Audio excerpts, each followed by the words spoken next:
ठीक है, तो अब ये तो हमारा वो कोड था जो कि प्रोड्यूसर ने जनरेट किया। प्रोड्यूसर ने जनरेट करने से मुराद ये है कि हमने पहले शेयर्ड मेमोरी बनाई और शेयर्ड मेमोरी के अंदर एक ऐसा कोड जनरेट किया या ऐसा मैसेज जनरेट किया जो अब कंज्यूमर ने उसको कंज्यूम करना है। तो हमारे पास जो है वो यहाँ पर पी जैसा सपोज एक प्रोसेस था जिसने के जो है वो डाटा ये इस मैसेज को जनरेट किया, और क्यूब होता जिसने इस मैसेज को जो है वो यूटिलाइज करना है। ठीक है। अच्छा, अब आगे चलते हैं। तो अब आगे इसके बाद फिर हमारे पास है कंज्यूमर। ठीक है, इसको हम थोड़ा सा सही, ये हमारे पास है कंज्यूमर का जो है वो कोड, जिसमें हम बेसिकली हम ये बात करेंगे कि हमारा कंज्यूमर जो है वो इस कोड को कंज्यूम कैसे करेगा।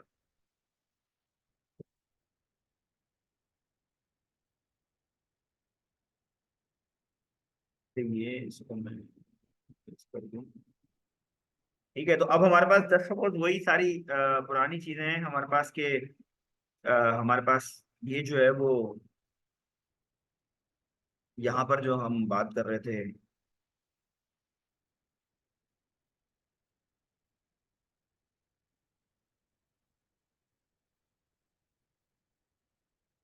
बेसिकली ये वही पुरानी फाइल्स हैं हमारे पास जिसमें S T D I O S D लीव फाइल कंट्रोल और सिस्टम की जो है वो शेयर्ड मेमोरी सिस्टम के स्टैट्स।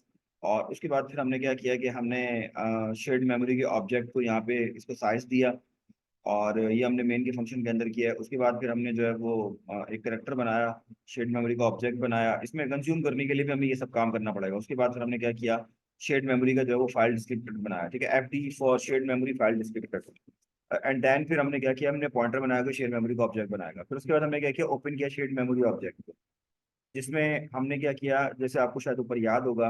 तो हम इसमें ओ रीड ऑनली कर रहे हैं। देखिए ऊपर वाले के अंदर आपको शायद याद होगा, तो नेम ओ क्रिएट और रीड राइट, तो ऊपर वाले के अंदर ये था कि हम रीड भी कर सकते थे और राइट भी कर सकते थे। लेकिन यहाँ पे जब हम इसका शेयर्ड मेमोरी का जो ऑब्जेक्ट हम बना रहे हैं वो सिर्फ क्या कर रहा है, वो सिर्फ रीड ऑनली है, क्योंकि हम कंज्यूमर है, हम कंज्यूम करेंगे, हम हमने जनरेट नहीं करना। अगर हमने जनरेट करना होता, हम प्रोड्यूसर होते, तो फिर हम रीड एंड राइट वाला ओपन करते, लेकिन यहाँ पे हमने सिर्फ रीड ऑनली ओपन किया है। फिर उसके बाद नीचे अगर आ जाएंगे तो फिर हमने क्या किया, हमने शेयर्ड मेमोरी जो मेमोरी को मैप किया है शेयर्ड मेमोरी ऑब्जेक्ट के साथ। तो यहाँ पे देखें, ये इसके साथ हमने इसको जो पॉइंटर था हमारे पास, ये जो पॉइंटर है, इसको हमने इसके साथ मैप कर दिया। फिर अब हम क्या करेंगे, read from the shared memory object, यानी कि हम उसके करेक्टर बाय करेक्टर जो है वो हम उसको रीड कर रहे हैं। तो ये पॉइंटर बेसिकली क्या कर रहा है, उस मेमोरी के एड्रेस को पॉइंट कर रहा है और वहाँ जो शेयर्ड हुआ हुआ है, और वहां से उस जो करेक्टर को जो है वो रीड करता जा रहा है। और फिर हम ये क्या कर रहे हैं यहाँ पे, ये आखिर वाला क्या है कि जो आपको शायद याद होगा, मैंने कहा था कि जाते जाते हमें जो है वो जो शेयर मेमोरी का ऑब्जेक्ट है, या फिर अगर हम इनडायरेक्ट कम्युनिकेशन की बात करते हैं तो उसके अंदर हमारे पास जो है वो है जो मेल बॉक्स है। तो हमने क्या करना है कि जाते जाते उस मेल बॉक्स को भी जो है वो हमने रिमूव या डिस्ट्रॉय करते हुए जाना है। तो सेम लाइक यहाँ पर भी वो यही कर रहा है कि इसको जो है वो खत्म करके जा रहा है। अच्छा, उसके बाद फिर अब हमारे पास जो है वो पाइप्स होते हैं। ठीक है, पाइप जो है वो बेसिकली कंड्यूट की तरह काम करते हैं। कंड्यूट बेसिकली वो ये जो आपके घरों में पाइप लगा होता है कंड्यूट ही बोलते हैं आपको, जो दो प्रोसेस को आपस में कम्युनिकेट करने के लिए करता है। उनके इशूज की बात कर रहा है, तो अभी बेसिकली करेंगे यूनिडायरेक्शनल बायडायरेक्शनल हो सकती है, जो हम पहले इसके ऊपर बात कर चुके हैं। उसके बाद फिर हमारे पास क्या है, हाफ डुप्लेक्स फुल डुप्लेक्स हो सकती है। हाफ डुप्लेक्स में ये होता है कि जो आपका अगर एक टाइम पे एक कोई डाटा शेयर कर रहा है तो दूसरा दैट टाइम वेट करेगा। और फुल डुप्लेक्स में ये होता है कि दोनों एट अ टाइम जो है वो डाटा शेयर कर सकते हैं। ठीक है, मैं फिर बता देता हूँ। हाफ डुप्लेक्स में ये होगा कि जो प्रोसेस पी है वो एक टाइम के ऊपर प्रोसेस पी ही सिर्फ डाटा जो है ना वो रीड राइट कर सकता है। लेकिन अगर हम फुल डुप्लेक्स की बात करें तो उस टाइम पे दोनों जो है ना वो डाटा को जो है ना वो राइट भी कर सकते हैं और रीड भी कर सकते हैं एट सेम टाइम। उसमें ये कि हाफ डुप्लेक्स में एक टाइम के ऊपर सिर्फ एक जो है वो या तो रीड कर सकते हैं या राइट कर सकते हैं। अच्छा, उसके बाद फिर इसके अंदर वगैरह कि पेरेंट चाइल्ड का कॉन्सेप्ट है आपके पास। ठीक है, इसमें रिलेशनशिप होना चाहिए कि पेरेंट और चाइल्ड का बिटवीन द कम्युनिकेटिंग प्रोसेसेस। अब उसके बाद ये कह रहा है कि can the pipes be used over a network, तो क्या हम उसको नेटवर्क के ऊपर भी यूटिलाइज कर सकते हैं? कर सकते हैं, क्यों नहीं कर सकते। अच्छा, दो तरह के हमारे पास जो है ना वो पाइप्स है, एक है हमारे पास ऑर्डिनरी पाइप और एक है हमारे पास नेम पाइप। तो ऑर्डिनरी पाइप वो बेसिकली क्या बता रहा है कि ये हम एक्सेस नहीं कर सकते प्रोसेस के बाहर से जिसने इस पाइप को क्रिएट किया है। यानी कि अगर कोई पाइप बनाया है कम्युनिकेशन के लिए या मैसेज पासिंग के लिए, शेयर्ड मेमोरी के लिए, अगर कोई पाइप जनरेट हुआ है दो प्रोसेस के दरमियान में, तो वो उसको आप बाहर से नहीं कर सकते। तो इसमें क्यों नहीं कर सकते? क्योंकि जो ऑर्डनरी पाइप होते हैं उसमें parent process create a pipe and use it communicate with the child process. यानी कि जो छोटा वाला प्रोसेस होता है, जो एक बड़े प्रोसेस का छोटा प्रोसेस होता है, तो बड़ा वाला प्रोसेस छोटे वाले प्रोसेस से कम्युनिकेट करने के लिए इंटरनली उस पाइप को जनरेट करते हैं। लेकिन नेम पाइप में ऐसा नहीं होता। ये पेरेंट चाइल्ड के बगैर होते हैं, तो एक प्रोसेस किसी भी प्रोसेस के साथ जो है ना ये पाइपिंग कर सकता है। फिर दोबारा बता दूं कि ऑर्डिनरी पाइप के अंदर जो है वो पेरेंट चाइल्ड का कॉन्सेप्ट होता है, और जो नेम पाइप है उसमें पेरेंट चाइल्ड का कॉन्सेप्ट नहीं होता। उसमें एक प्रोसेस किसी भी प्रोसेस के साथ जो है वो अपनी पाइपिंग या लिंक बना सकता है। तो ये इसकी एग्जांपल दी हुई एक ऑर्डिनरी पाइप की। तो ऑर्डिनरी पाइप के अंदर आप देखेंगे ये बेसिकली पेरेंट है, और पेरेंट का जो आपके पास फाइल डिस्क्रिप्टर है 0, फाइल डिस्क्रिप्टर है 1, और ये चाइल्ड है, चाइल्ड का फाइल डिस्क्रिप्टर 0 एंड और चाइल्ड का जो है वो फाइल डिस्क्रिप्टर 1। अब इसके अंदर वो बेसिकली अब आपको ये समझा रहा है कि ऑर्डिनरी पाइप जो है वो पहली बात तो ये कि स्टैंडर्ड प्रोसीजर कंज्यूमर जो स्टाइल के ऊपर जाते हैं, क्योंकि पेरेंट जनरेट करेगा, चाइल्ड कंज्यूम करेगा। अच्छा, प्रोड्यूसर के अंदर हमारे पास क्या है कि वो हमने कहा था कि right hand of the pipe, यानी कि यहाँ से ये लिख रहा है, और जो कंज्यूमर होगा वो हमारे पास नॉर्मली जो है वो रीड एंड पे आ रहा होता है। तो ऑर्डिनरी पाइप वो कह रहे हैं कि नॉर्मली जो है वो पाइप्स आर यूनिडायरेक्शनल होते हैं। क्यों? क्योंकि उसके अंदर जो आपका जो एक एंड है वो सिर्फ राइट हैंड है और दूसरा एंड जो है वो रीड हैंड है। तो इस दौरान में सिर्फ हमारे पास जो है वो बायडायरेक्शनल वाला कॉन्सेप्ट तो है ही नहीं, हमारे पास ये यूनिडायरेक्शन वाला ही कॉन्सेप्ट है। उसमें कुछ कह रहा है कि जैसे सपोज अगर जो विंडोज जो है वो विंडोज इनको कहता है कि एनोनिमस पाइप्स, और उसके अंदर जो है वो यूनिक्स एंड उसमें कुछ इसके कोड्स भी हैं, वो हम आगे देखेंगे। खैर ये इसमें ये कह रहा है कि require parent child relation between communication process. वही वाली बात है कि इसमें पेरेंट चाइल्ड वाला कॉन्सेप्ट है, और ये बेसिकली हमने ये 0 एंड 1 जो है वो पेरेंट का है, और ये चाइल्ड जो है वो इसको यूटिलाइज कर रहा है 0 एंड 1 को। अच्छा, अब हमारे पास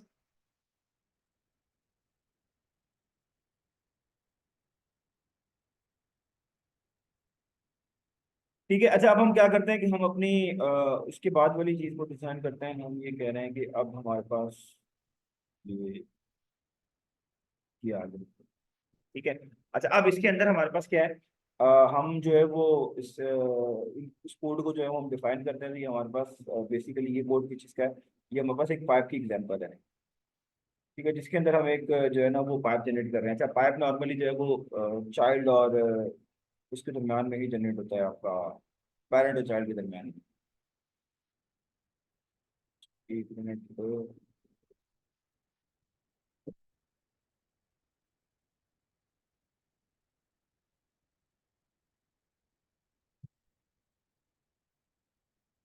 ठीक है।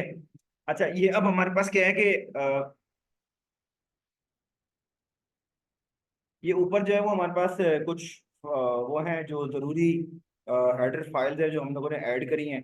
उसके बाद फिर हमने क्या किया कि एक वॉइड का फंक्शन हमने इसमें जनरेट किया। उसके बाद फिर हम क्या कर रहे हैं कि यहाँ पे हम जो है वो वेरिएबल डिक्लेयर कर रहे हैं, जैसे कि PID_T करेक्टर, जो कि एक फाइल डिस्क्रिप्टर का एरे है आपके पास।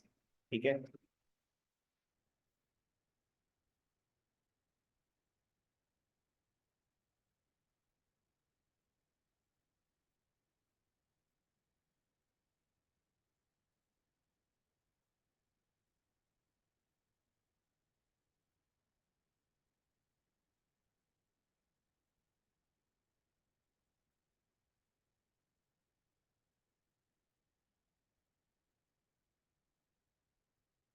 ठीक है, उसमें फिर हमारे पास क्या है कि हमने यहाँ पे क्या किया है?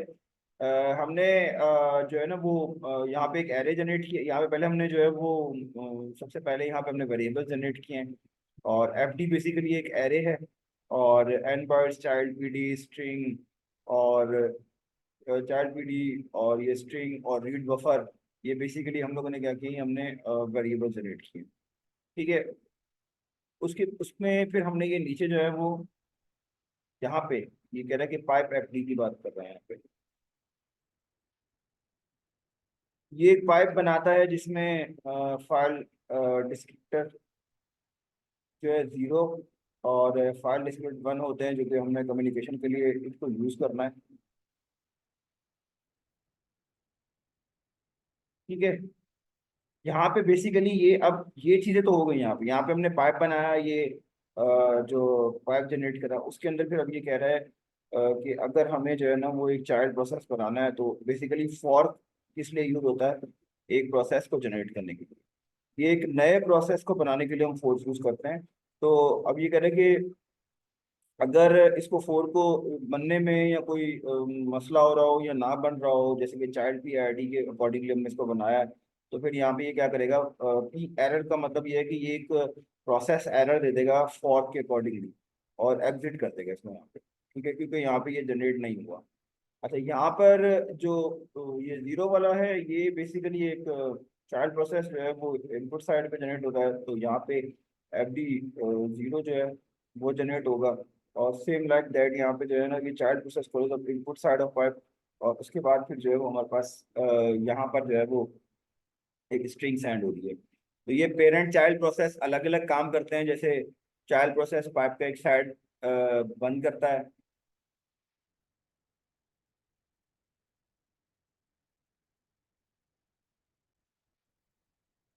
ठीक है, उसमें नेम पाइप में हमारे पास क्या है कि वो बहुत powerful, more powerful than ordinary pipe. Ordinary में मसला ये था कि वो पेरेंट और चाइल्ड के बीच में सिर्फ कम्युनिकेशन होती है, लेकिन इसके अंदर क्या है कि आप जो है वो दो इंडिविजुअल पाइप्स आपस में कम्युनिकेशन कर सकते हैं।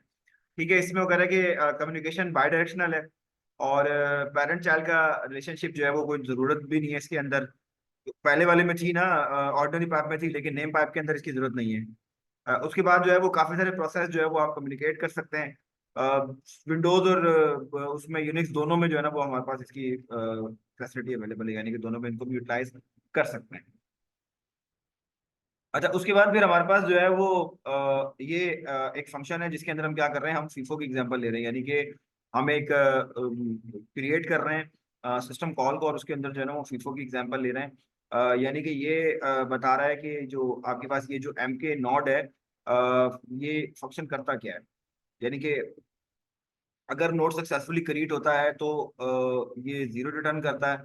और अगर मतलब कोई एरर जनरेट होता है, ये देखिए देखिए, अगर ये फंक्शन जो है वो लाइब्रेरी फंक्शन जो है वो इसको क्रिएट कर देता है तो जीरो रिटर्न करता है, अगर नहीं होता तो फिर ये इसको -1 रिटर्न करता है। तो उसके साथ ही ये कुछ एरर्स की लिस्ट भी आ रही होती है। ये एरर्स की लिस्ट बेसिकली बता, जैसे पाथ नेम आपने इनवैलिड दिया है, परमिशन डिनाइड है, और आपके पास जो है वो नेम टू लॉन्ग है, या इनवैलिड नेम है, या इनवैलिड नेम है, ये उसके अकॉर्डिंगली जो है ना वो आपको डिफरेंट एरर जो है वो जनरेट दे रहा होता है। बेसिकली ये क्रिएट कर रहा होता है एक नोड, जो कि फाइल, डिवाइस फाइल और डिफरेंट चीज़ों के लिए आपके पास जो है ना वो उसको हम यूटिलाइज कर रहे होते हैं। इसके अंदर डिफरेंट चीजें हैं, जैसे फाइल मैंने बताया, डिवाइस है। तो इसके लिए हम एम के नोड एक लाइब्रेरी है जिसको, उसके फंक्शन को हम यहाँ पे यूज कर रहे होते हैं।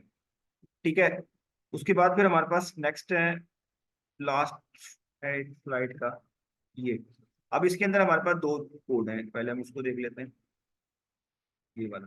तो आप इसके अंदर हम क्या कर रहे हैं बेसिकली, ये वाला जो कोड है, इसके अंदर हम जो है वो एक सिंपल कोड है जिसके अंदर हम फर्स्ट इन फर्स्ट आउट को क्रिएट करते हैं, और हम एक जिसके जरिए जो है वो हम एक स्ट्रिंग को जो है वो वो यूटिलाइज कर रहे होते हैं। आपने देखा, ये देखें बेसिकली ये स्ट्रिंग है। तो हम इसके अंदर क्या करेंगे, डिफरेंट हेडर फाइल्स हैं जो हम लोगों ने इंक्लूड की हैं, उसके बाद फिर हमने एक मैक्रो बनाया है माई फीफो के नाम से।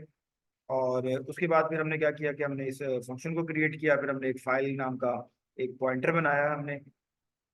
उसके बाद फिर हमने मेन के फंक्शन के अंदर जो है वो हम इस एफपी को कैरेक्टर एरे या रीड बफर के लिए बनाया गया है। बेसिकली इसको रीड बफर के लिए बनाया गया है। फिर उसके बाद फिर हम क्या कर रहे हैं कि हमने यहाँ पर दो मेथड बनाए, जैसे ये अनमास्क जीरो है और एम के नोड ये है हमारे पास। और उसके बाद फिर हमने जो है वो कुछ फंक्शन लिखा है। तो यहाँ पे जो अनमास्क जीरो है, ये बेसिकली परमिशन की रिस्ट्रिक्शन के लिए हमारे पास यूज हो रहा होता है। और जो यहाँ पर ये वाला जो एम के नोड है, ये फीफो फाइल क्रिएट करेगा जिसका नाम फीफो फाइल होगा ये बेसिकली। और उसके बाद जो है वो ये इसका फ्लैग है, जो कि फाइल टाइप को जो है वो डिक्लेयर करता है। और आखिर में ये जो है ना ये हमारे पास क्या है, ये इसकी परमिशन है। अच्छा, उसके बाद फिर हमारे पास आखिरी वाला जो कोड है ये वाइल वाला, ये एक फाइनाइट लूप है जो कि शुरू हो जाता है मेरे ख्याल में, और इसके अंदर जो है वो फीफो फाइल ओपन की जाती है एफ ओपन के थ्रू।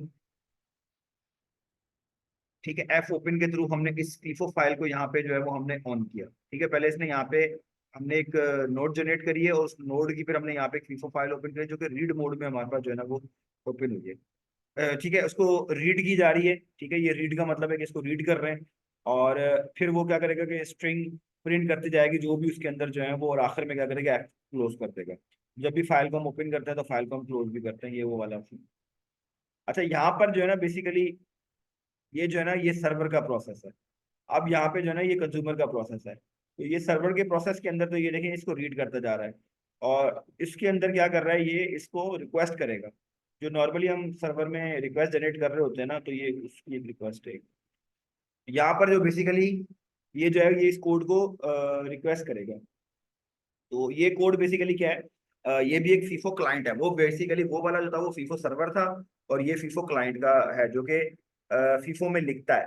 ठीक है, यानी कि फर्स्ट इन फर्स्ट आउट की जो हमारे पास क्रिएट हो रही है उसके अंदर जो है वो कोड को लिखता है। तो ये क्या करेगा, ये बेसिकली हमने स्टैंडर्ड फाइल हमने इसके अंदर ऐड कर दी, हमने यहाँ पे माई फीफो बनाया, जो माई फीफो बनाया सॉरी, एक हमने मैक्रो डिफाइन किया है। उसके बाद हम क्या कर रहे हैं कि हमने ये मेन फंक्शन है जिसके अंदर हमने आरसी बेसिकली जो है वो number of command line arguments को काउंट करता है, और जो आर वी है वो उनका एरे है। बेसिकली ये एक करेक्टर एरे है जो जितने भी नंबर ऑफ एलिमेंट्स, यानी कि जैसे सपोज कमांड लाइन के ऊपर जो मैं लिखता जा रहा हूँ उसको एज अ करेक्टर स्टोर करवा रहा है, और उसके अलावा ये जो है ना वो उसको काउंट कर रहा है।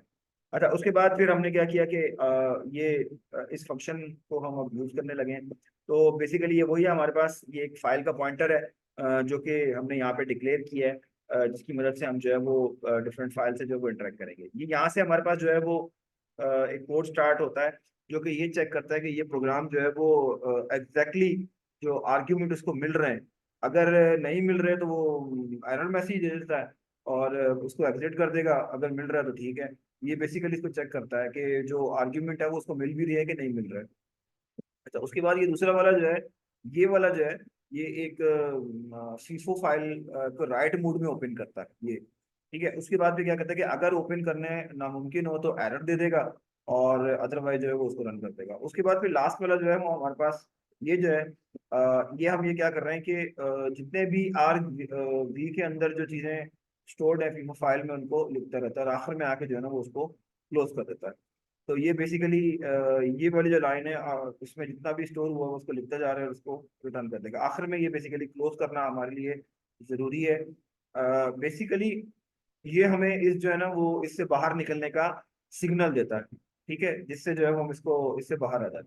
तो बेसिकली ये यहाँ पर अगर हम बात करें तो इसमें हमारे पास हो क्या रहा है कि ये क्लाइंट का ये प्रोसेस है, और ये हमारे पास सर्वर का प्रोसेस है। तो क्लाइंट बेसिकली यहाँ पर क्लाइंट जो है वो यहाँ पे हमारे पास जो है वो रिक्वेस्ट जनरेट कर रहा है, और प्रोसेस जो है वो हमारे पास उसको जो है से हम रीड कर रहे हैं। तो ये इन दोनों की आपस में जो है ना वो फीफो ऑपरेशन के थ्रू जो है ना वो कम्युनिकेशन चल रही है। अच्छा, नेक्स्ट है इसके बाद फिर हमारे पास,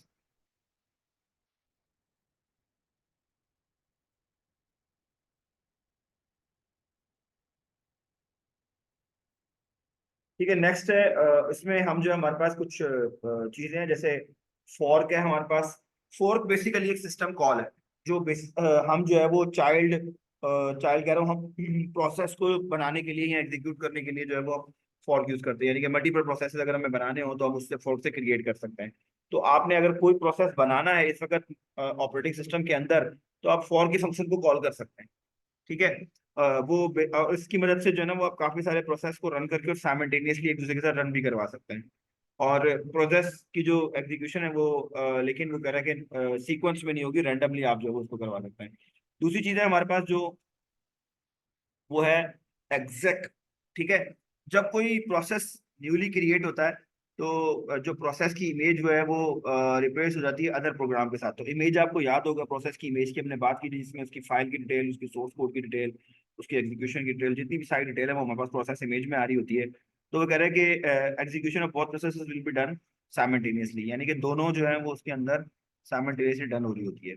इसके अंदर भी ये कह रहा है कि जो fork system call that will be run simultaneously, और इसके अंदर कह रहा है कि execution of both process will be done simultaneously, यानी कि इसमें वो मल्टीप्रोसेस प्रोसेस क्रिएट होते हैं, और इसके अंदर जो है वो मल्टीपल प्रोसेस की एग्जीक्यूशन साइमल्टेनियसली होती है। फिर मैं दोबारा रिपीट कर रहा हूँ, इसमें मल्टीपल प्रोसेस जो है वो क्रिएट होते हैं साइमल्टेनियसली, यहाँ पे जो है वो मल्टीपल प्रोसेस की एग्जीक्यूशन साइमल्टेनियसली होती है। सिस्टम कॉल है हमारे पास बेसिकली, ये सिस्टम का फंक्शन को रन करता है, जिसमें हम डिफरेंट कमांड्स वगैरह या डाटा वगैरह या स्ट्रिंग के अंदर या डिफरेंट चीजें जो है वो हम उसमें पास कर रहे होते हैं, और उसमें वेट कर रहे होते हैं। जब हमें डाटा पास करना होता है तो हम सिस्टम कॉल को यूज करते हैं। प्रोसेस के अंदर जब हमें यूज करना होता है, या प्रोसेस जब जनरेट करने के बाद हम उसको यूज कर रहे होते हैं। ये कुछ कमांड्स है हमारे पास जिसके थ्रू जो है वो हम अपने प्रोसेस के स्टेट्स को मालूम कर सकते हैं, यानी कि इसमें अगर जो है वो उनकी स्टेट्स क्या है या स्टेटस क्या है उनका। तो जैसे PSEF की बात कर रहा है तो ये कर रहा है कि जनरल इंफॉर्मेशन ऑफ प्रोसेसेस के बारे में बता रहा होता है। और PSAX की अगर हम बात करें तो ये शो कर रहा होता है प्रोसेस की डिफरेंट स्टेट्स। तो अब यहाँ पे एक लंबी लिस्ट है हमारे पास,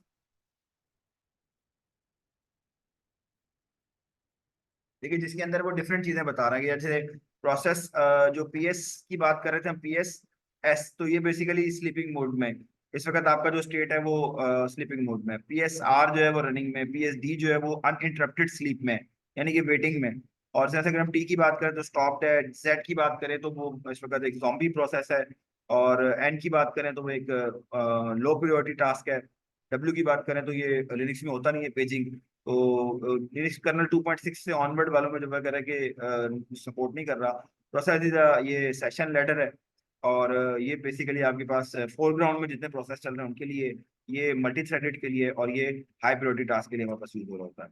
ये बेसिकली ये आपको बता रहा है कि जो फॉर्क है वो बैकग्राउंड के अंदर रन हो रहा है। ये हैश बेसिकली आपके पास जो है वो यूज होता है, हैश बेसिकली आपके पास यूज होता है कमेंट के लिए। लेकिन यहाँ पर ये जो एम्परसैंड यूज हो रहा है, ये बेसिकली आपको ये कह रहा है कि आपका जो प्रोसेस है वो बैकग्राउंड में रन हो रहा है। तो अब ये डॉट स्लैश फॉर्क आपको शायद याद हो, अगर आप लोगों ने लिनक्स के अंदर प्रोग्रामिंग की हो, तो डॉट स्लैश फॉर्क का मतलब ये होता है कि अगर आपने कुछ सी का प्रोग्राम जो है वो कोड किया है, यानी कि उसको जो है वो उसका एग्जीक्यूटेबल फाइल बनाई है, तो वो जो एग्जीक्यूटेबल फाइल जब आप लिनक्स में रन करते हैं तो वो इस तरह से रन करते हैं। तो इट्स मीन दैट कि ये वो फाइल रन हो रही है, बट ये क्या हो रही है, बैकग्राउंड के अंदर रन हो रही है।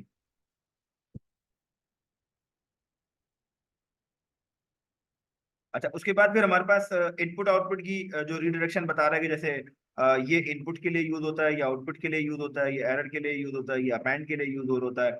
ये बेसिकली हमारे पास पाइप की कमांड चेनिंग के लिए, ये DUP हमारे पास जो है वो सिस्टम कॉल है जो कि डिस्कस कर रहा हो, ये बेसिकली ये भी डुप्लीकेट के लिए हमारे पास जनरेट हो रहा होता है। उसके बाद फिर हमारे पास सिग्नल्स हैं। सिग्नल्स हमारे पास डिफरेंट है हमारे पास, जैसे कि आपके पास सिग्नल जो है वो जनरेटेड होते हैं यूनिक्स और लिनक्स के अंदर। सिस्टम जो है वो उसमें कंडीशन पे रिस्पॉन्ड कर रहा होता है। सिग्नल रेज होगा तो generation of a signal, signal catch होगा तो रिसिप्ट ऑफ द सिग्नल।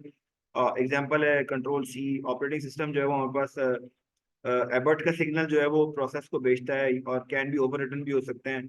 अच्छा, बेसिकली मैं आपको ये एक बात बता दूं कि हमारे पास जो है वो मैंने जैसे आप लोगों को ये बात बताई थी कि हमारे पास सिस्टम कॉल्स होती हैं, हमारे पास जो है वो इंटरप्ट होते हैं, हमारे पास जो है वो ट्रैप होते हैं। तो ये बेसिकली ये जो ट्रैप होता है ये भी एक सिग्नल जनरेट होता है। ट्रैप जो होता है वो बेसिकली आपका यूजर प्रोग्राम होता है, और इंटरप्ट जो होता है वो नॉर्मली आपके पास जो है वो अच्छा, ट्रैप जो होता है कि जो यूजर का प्रोग्राम है ना वो खुद से इंटरप्ट जनरेट करता है, so that is called the trap. और अगर हम बात करें कि कोई IO इंटरप्ट जनरेट कर रही है तो वो हम उसको इंटरप्ट कह रहे होते हैं। इसी तरह से अगर OS को इंटरप्ट जनरेट कर रही हो तो उसको OS का इंटरप्ट कह रहे होता है। So these all are called signals. तो ये बेसिकली ये सिग्नल्स हैं, तो ये सिग्नल्स जनरेट हो रहे हैं आपके पास। तो ये सिग्नल अगर ऑपरेटिंग सिस्टम की तरफ से जनरेट हो रहा है तो इंटरप्ट है। अगर ये सिग्नल जो है वो आपका यूजर की तरफ से जनरेट हो रहा है, यूजर प्रोग्राम की तरफ से, तो वो आपके पास ट्रैप है। तो सेम लाइक अब यहाँ पे ये बता रहा है कि किल एंड किल ऑल कमांड्स। तो यहाँ पे किल HUP 100, तो ये बता रहा है कि बेसिकली जो ID 100 है ना, जिस प्रोग्राम की एच यू हाई अप की साइन अप की, उसको जो है ना वो 1 मिनट उसको जो है ना वो किल कर दो। और इसी तरह से किल HUP 4 यानी कि 4 के कमांड को किल कर दो। और किल आई का मतलब है कि जितने भी सिग्नल लिस्ट में मौजूद हैं वो सारे के सारे जो है ना वो ये इनको यूटिलाइज कर दो उन सिग्नल को, और उसके अकॉर्डिंगली जो है वो किल कर दो। जी अब्दुल रहमान। जी अब्दुल रहमान बोले।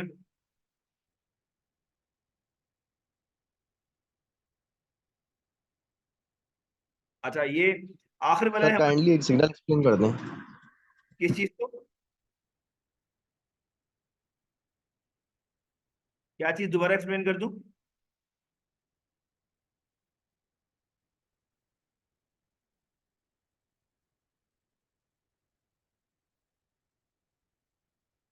अच्छा खैर,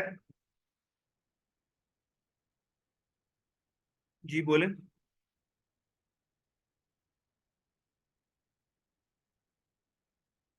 सर ये रिपीट कर दें प्लीज। अच्छा, मैं ये बता रहा था कि हमारे पास जो है ना, मैं दोबारा से इसको बोल देता हूँ, इस वाली बात को। बेसिकली जो यूजर प्रोग्राम इंटरप्ट जनरेट करता है उसको हम ट्रैप कहते हैं। और जो ऑपरेटिंग सिस्टम या आईओ डिवाइसेस जो इंटरप्ट जनरेट करती हैं, that is called the interrupt. और अगर कोई ऑपरेटिंग सिस्टम जनरेट करता है या कर्नल जनरेट करता है तो उसको हम सिस्टम कॉल भी कहते हैं। ये तीनों चीजें जो है ना, ये तीनों चीजें जनरेट होती हैं, सिग्नल्स जनरेट करती हैं तीनों चीजें। पर उन सिग्नल को हम जो है ना वो डिफरेंशिएट कर रहे हैं। हम कह रहे हैं कि जब यूजर जो है वो कोई सिग्नल जनरेट करेगा, user program, so that is called trap. अगर कोई आईओ डिवाइसेस को सिग्नल जनरेट करेगी, so that is called interrupt. अगर कोई कर्नल या ऑपरेटिंग सिस्टम अपने पास से जो है वो कोई इंटरप्ट जनरेट करता है तो that is called system call. तो ये वही सिग्नल है। तो ये बेसिकली एक सिग्नल जनरेट कर रहा है, किल की कमांड है। ये किल की कमांड का मतलब है कि इस प्रोग्राम को खत्म कर दो। तो किल HUP 100 का मतलब ये है कि जिस प्रोग्राम की आईडी 100 है ना, उसको खत्म कर दो। फिर वो कह रहा है कि किल ऑल HUP 4। तो ये कह रहा है कि जितने भी फोर्क वाली कमांड चल रही हैं, जितने भी प्रोसेसेस चल रहे हैं, वो सारे बंद कर दो। किल आई आई का मतलब ये कि, या एल का मतलब ये है कि ये एक सिग्नल्स की लिस्ट है। तो उसके अंदर जितने भी सिग्नल्स हैं वो सारे के सारे बंद कर दो। तो ये बेसिकली कमांड बता रहा है आपको। तो यहाँ पर ये सिग्नल्स की कमांड है, ये सिस्टम कॉल है। सिग्नल्स ये वो फंक्शन है जो कि कॉल होता है यहाँ पे।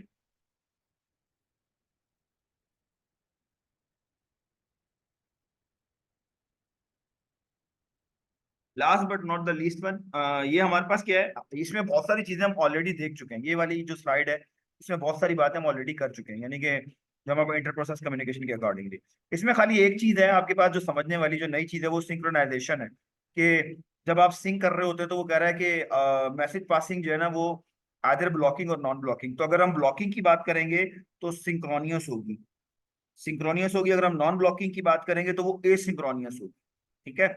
और अगर हम कोई सेंड और रिसीव करते हैं प्रिमिटिव, तो वो हमारे पास ब्लॉकिंग और नॉन ब्लॉकिंग दोनों में हो सकती है। आखिरी चीज वो ये बता रहा है, बफरिंग। बफरिंग में हमारे पास जो है वो या तो जीरो कैपेसिटी होती है, तो जीरो मैसेज होता है, sender must wait for receiver. इस सूरत में होता ये है कि आपके पास जो है ना वो, जब कैपेसिटी कम है तो जो सेंडर भेजेगा, जब तक रिसीवर रिसीव नहीं करेगा सेंडर वेट करेगा। ये बात दोबारा रिपीट कर रहा हूँ, सेंडर भेजेगा, रिसीवर रिसीव करेगा। जब तक रिसीवर रिसीव नहीं कर लेगा सेंडर को दोबारा नहीं भेज सकता। बाउंडेड कैपेसिटी के अंदर हमारे पास क्या है कि फाइनाइट लेंथ होती है एन मैसेजेस की, यानी कि हम एक स्पेसिफिक जो नंबर ऑफ मैसेजेस है वो भेज सकते हैं। ठीक है। और फिर उसके बाद हम वो वेट करेगा। देखिए, sender must wait if link full. तो एक लिंक हमने बनाया हुआ है, उसके वो कह रहा है कि उसको जो है ना वो आप वेट करेंगे। जैसे सपोज मैं अगर बात करूं तो हमारे पास, जैसे सपोज ये वो कह रहा है कि इसके अंदर ये बॉक्स है। तो ये जैसा वो 1 2 3 4 5, तो ये इसको जब भर गया, यहाँ से सेंटर ने भर दिया, तो अब वो वेट करेगा जब तक ये खाली ना हो जाए। फिर अनबाउंडेड कैपेसिटी है तो अनफाइनाइट लेंथ है, इसमें तो कोई ऐसी कैपेसिटी है ही नहीं। इसमें तो आप जितना मर्जी आगे जो है वो बनाते रहे, तो ये अनबाउंडेड है, इसका मसला ही नहीं है। तो ये हमारे पास जो था, ये हमने बात की आज बफरिंग और इंटर प्रोसेस कम्युनिकेशन की, कि प्रोसेस आपस में कम्युनिकेट कैसे कर रहे होते हैं। उसके लिए दो चीजें यूज करते हैं, वो शेयर्ड मेमोरी यूज करते हैं, और वो आपस में जो है वो मैसेज पासिंग यूज करते हैं। तो मैसेज पासिंग में भी हमने देखा कि वो कोई अगर मैसेज एक पास कर रहा है तो दूसरा रिसीव कर रहा है।